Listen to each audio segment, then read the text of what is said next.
सतनाम साखी। भाई हर व्यक्ति का जीवन द्वंद्व में होता है, ये करूं कि ना करूं। एक अंदर में प्रश्न उठता है। जो व्यक्ति अच्छाई की तरफ, संतों की तरफ जुड़ा होता है तो वो चुन तो लेता है अच्छाई को।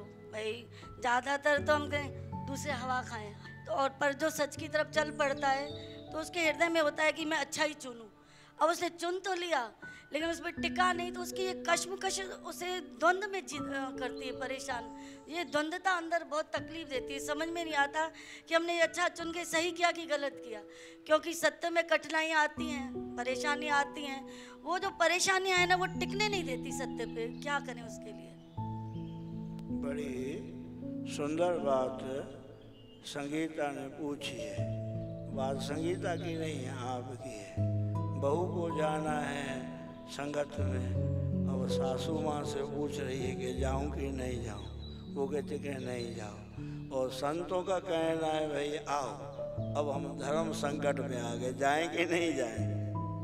कई काम है ऐसे, जैसे धर्म संकट की बात, द्वंद्व की बात आई कि हम बहुत ऐसे मोड़ आते हैं जहाँ हम द्वंद्व में जो है ना फंस जाते हैं, विभूचन में पड़ जाते हैं कि ये करना चाहिए कि वो करना चाहिए। देखो गुरु महाराज की प्यारी साथ संगत, आप जब भी कोई भी मोड़ आए हमारे जीवन में और जहाँ लगे कि भाई ये धर्म संकट है, सबसे पहले तो हम थोड़ी देर के लिए अंतर्मुख होएं। फट से हम जो न जवाब दे बैठते हैं या हम उतावले हो जाते हैं, उसमें ज़्यादातर गलत हो जाता है। जब हम ध्यान, भजन या परमात्मा की प्रार्थना करते हैं, हमारे लिए बिल्कुल सही रास्ता निकल के आ जाता है। ये दास ने एक बार नहीं, हजारों बार ये हमारे प्रैक्टिकल में आया है। जब भी कोई संकट आता है, जब भी कोई विभूचन होती है, द्वंद्व होता है, तब भगवान को याद करके अंतर्मुख जब हम होते हैं, तब हमको लाइन मिल जाती है कि बाबा ये रास्ता आप पकड़ो, उससे सही रास्ता हमको मिल जाएगा, वो मिलता है। और आप भी सभी जो है ना इस बात को ध्यान में रखो। और विशेष करके क्या ध्यान में रखना है, अपनी हम वहाँ पे भी, ये सब जगह पे हमारा जो ईगो है वो आ जाता है। ईगो इतना खतरनाक है, अहंकार इतना खतरनाक है, किसकी भी मानना नहीं चाहेगा। धर्म संकट क्यों खड़ा होता है?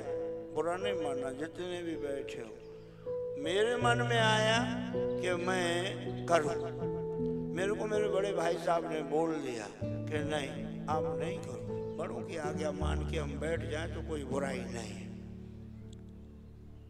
बड़ों की आज्ञा अगर हम मान के उस अपने प्रोग्राम में कुछ सुधार करते हैं तो उसमें हमारी भलाई है।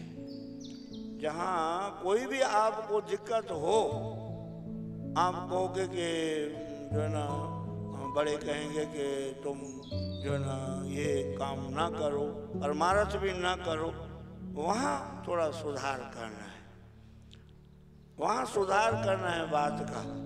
बड़ों जैसे जो आचार्य महापुरुष हमारे हुए हैं, उन्होंने क्या किया? मीरा के लिए प्रतिबंध लगा, मीरा ने क्या किया? बाकी कड़वा नहीं बोलना है। बड़े गलत भी बोल रहे हैं तो बड़ों से कड़वा नहीं बोलना है। माता पिता, सास ससुर, कोई भी हो, कितना ही कड़वा बोले हो, पति आपका शराबी है, कबाबी है, उल्टा सीधा चलने वाला है, तो भी उसकी दिल से बेइज्जती नहीं करनी है। ऊपर से आपको सख्ती अपनानी पड़े, कोई दिक्कत नहीं। ऊपर से आप सख्ती को इस्तेमाल कर सकते हो। अंदर में तो ये भाव रहे कि इनका कल्याण है, अंदर में ये भाव रहे कि ये बुरा सोचना नहीं है। कोई भी हो, शास्त्र हो, बाकी परमार्थ के लिए कोई हमको मना करता है। गुरु नानक को पिता ने मना करी कि ना, गुरु नानक साहब को पिता ने बोला कि धंधा करो। गुरु नानक साहब ने क्या किया, वो 20 रुपए ले करके गुरु नानक साहब ने जा करके वो सतपुरुषों को भंडारा खिलाया।